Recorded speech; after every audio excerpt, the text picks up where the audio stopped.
Hello viewers, আশা করি আপনারা সবাই ভালো আছেন। আপনাদের সামনে নতুন একটি ভিডিও নিয়ে আসলাম।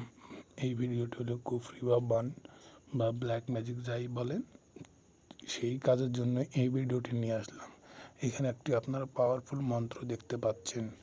এই মন্ত্রটি কিভাবে কাজ করে এবং এর কাজ কি হয়ে থাকে তা সম্পর্কে আপনাদেরকে সব কিছু বিস্তারিত বলবো। আপনারা মন্ত্রটি দেখতেই পাচ্ছেন। এই মন্ত্রটি এইভাবে ছক করে নিতে হবে এবং বাম দিক থেকে না, ডান দিক থেকে লেখাটি শুরু করতে হবে। মন্ত্রে কোথাও ভুল করা যাবে না, তাহলে ভুল কাজের ফলাফল খারাপই হয়ে থাকে। তো আপনারা এখানে দেখতেই পাচ্ছেন অমুক লেখা আছে, তারপরে মেয়ে প্লাস ছেলে দেওয়া আছে। তো অমুক জায়গাটিতে আপনাদের যে কাজটি করতে হবে, আপনারা যার ক্ষতি করবেন বা যাকে বান মারবেন, কুফরি করবেন বা ব্ল্যাক ম্যাজিক করবেন, সেই কাঙ্ক্ষিত ব্যক্তির বাবার নাম দিতে হবে।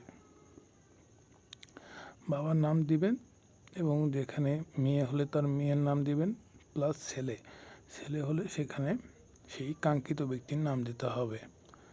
তারপরে যেই কাজটি করতে হবে, একটি তাবিজের মধ্যে এটি পুরে 10টি তাবিজে পুরতে হবে। মোট 10টি তাবিজ লাগবে। 10টি কাগজে আপনাদের লিখতে হবে একইভাবে এবং তাবিজের মধ্যে পুরে রাখতে হবে। আপনারা যেভাবে পুরবেন, তাবিজে দেওয়ার পরে মম অথবা সাবান দিয়ে পুরে নেবেন, যাতে ভিতরে আলো বা বাতাস না পৌঁছাতে পারে।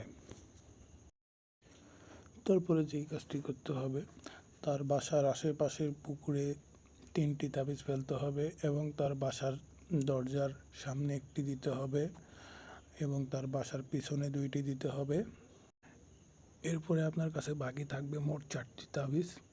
ঠিক রাত 12টা 1 মিনিটে শরীরের সব জামা কাপড় খুলে একটি কবরে যেয়ে সেখানে 4 কোণায় 4টি তাবিজ পুঁতে রাখতে হবে। এই কাজটি যদি না করেন তাহলে আপনারা কাজের ফলাফল পাবেন না। আশা করি আপনারা আমার কথাগুলো বুঝতে পারছেন। এরকম নতুন ভিডিও পেতে চ্যানেলটি সাবস্ক্রাইব করুন এবং চ্যানেল নতুন হলে চ্যানেলটির পাশে থাকুন।